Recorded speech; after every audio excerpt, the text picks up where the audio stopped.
બોલો સદગુરુદેવની જય। ચીડિયા ચોંચ में भर चली, घट्याना नदियों का नीर।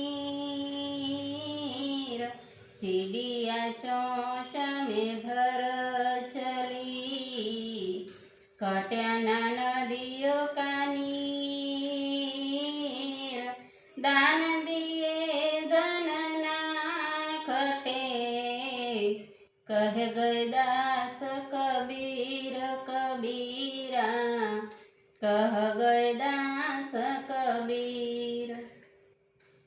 कबीर कहे छे કે નદિયા ચોંચ में भर गई, ઘટ્યાના નદીઓ કા નીર, એટલે કે ચકલી એની ચાંચમાં પાણીના ટીપા ભરી જાય છે, તેમ છતાં નદીઓમાંનું જે પાણી છે એમાં કોઈ ઘટાડો થતો નથી।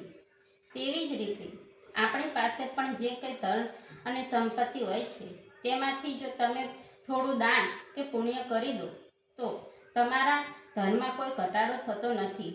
કબીરદાસ તો એવું કહે છે કે જો તમારા ઘરમાં જે પણ કંઈ આવક હોય, ધન સંપત્તિ હોય, એમાંથી તમે દાન પુણ્ય કરો તો એ ધનમાં વધારો થાય છે અને એ ધન લક્ષ્મી સ્વરૂપ બની જાય છે।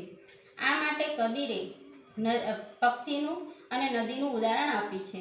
જેમ કે ગમે એટલી વાર પક્ષી નદીમાંથી પાણી લઈ જાય છે, તેમ છતાં નદીમાંથી કાંઈ પાણી ઓછું થતું નથી।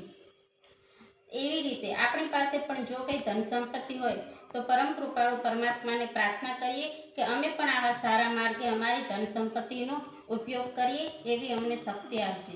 બોલો સદગુરુદેવની જય।